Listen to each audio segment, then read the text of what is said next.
যে স্রষ্টাকে আপনি আমি আল্লাহ নামে চিনি, যে রবকে আপনি আমি আল্লাহ নামে চিনি,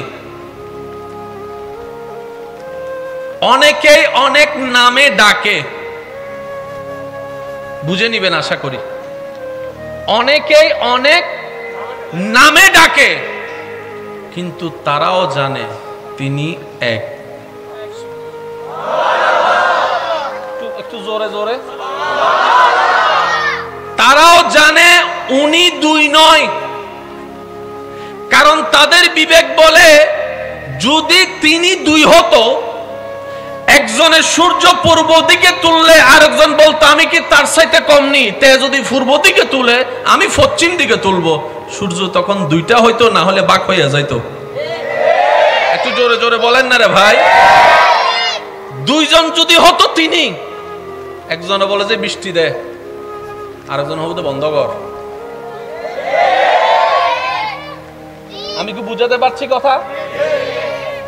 তিনি কয়জন? এই তো মাশাআল্লাহ, তিনি কয়জন? তিনি কয়জন? কোরআনও ডাক দিয়ে বলে হুয়াল্লাহু আহাদ, হুয়াল্লাহু ওয়াহিদ নয়। আমার মাদ্রাসার বাইরা যদি থাকেন একটু খেয়াল করবেন, ওয়াহিদ নয়, আহাদ। মাল ফারকু বাইনাল ওয়াহিদে আহাদে। আল্লাহ আল্লাহ। আমি একটা আস্তে করে কথা বলে আপনারা একটু এটা মনে রাখবেন।